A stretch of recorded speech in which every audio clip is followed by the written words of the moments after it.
রাতে দুর্বৃত্তরা হামলা চালিয়ে নিয়ে গেছে ৫৯টি গরু, যার মধ্যে ৪৭টি গাভী ছিল এবং ১২টি বাছুর ছিল। গরু ভর্তি খামারটি এখন শূন্য অবস্থা, যা দেখে রীতিমতো চোখের জল ছাড়ছেন মাগুরা সদর উপজেলার শত্রুজিৎপুর গ্রামের স্বপন ঠাকুরের পরিবার।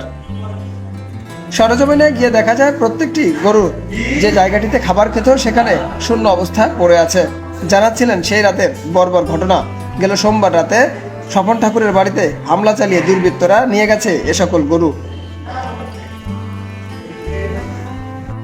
সোমবার রাতে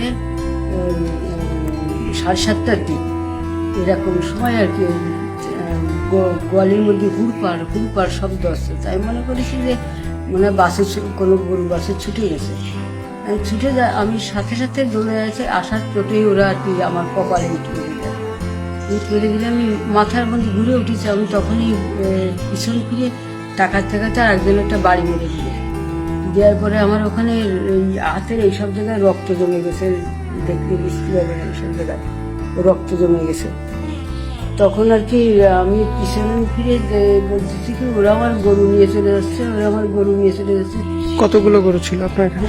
47টা গাভী ছিল আর 12টা বাছুর। সব নিয়ে গেছে? সব কটাই নিয়ে গেছে। 3টে ছোট একেবারে নেদা যারা 1 মাস বয়স হয়েছে আর কাউরি 15 দিন, এই 3টে বাছুর আছে। সব নিয়ে গেছে? আর সব নিয়ে গেছে।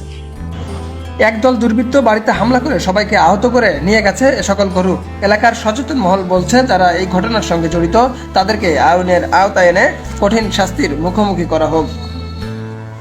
ব্যাংক থেকে লোন নেওয়া ছিল, সর্বশেষ তাদের যে সম্বল সেটুকু তারা নিয়ে গেছে। দুর্বৃত্তরা হামলা করে তাদের বাড়ি থেকে এই 47টা গাভী এবং 12টা বাছুর কিন্তু তারা নিয়ে চলে গেছে, যার কারণে কিন্তু স্বপন ঠাকুরের এখন বেঁচে থাকার যে সহায় সম্বলটুকু সেটিও কিন্তু আর থাকলো না। এই জন্য তারা দাবি করেছিলেন প্রশাসনের কাছে যে যারা এই ঘটনার সঙ্গে জড়িত তদন্ত সাপেক্ষে তাদের বিরুদ্ধে ব্যবস্থা নেয় এবং খুব শীঘ্রই যেন তিনি তার সেই গরুগুলো ফেরত পান সেই বিষয়টি এলাকাবাসী সহ প্রশাসনের সহযোগিতা চেয়েছেন তিনি।